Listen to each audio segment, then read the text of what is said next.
আর লেখক হওয়া তো আরো বিরাট ব্যাপার, ওইটা বারবার লিখতে হবে পুরো জিনিসটা, এটা খুব অলসতার কাজ। আমার মনে হলো যখন কথা বলা বন্ধ হলো, কবি হিসেবে, মানে কবি পরে হওয়া, আমি নিজেকে এখনো কবি ওরকম দাবি করি না। মানে আমার কাছে মনে হয়েছে নজরুলের মতো কবিতা লিখতে না পারলে এর আগে কবি বলে লাভ নাই, কবিতা লেখার চেষ্টা করেও লাভ নাই।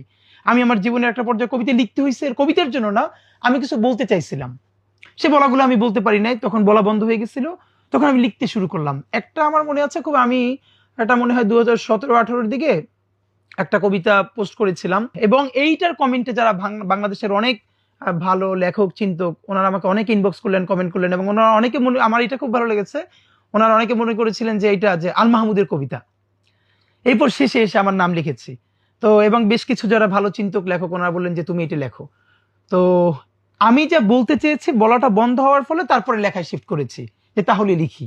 এবং আমার অলমোস্ট আপনি সব কবিতা দেখবেন যে ওই, এটা আমাকে অনেকে বলো যে আমার লেখা মূলত বক্তৃতা প্রধান, মানে আমি যা বলতে চাই মূলত সেই আঙ্গিকেই আর কি লেখা।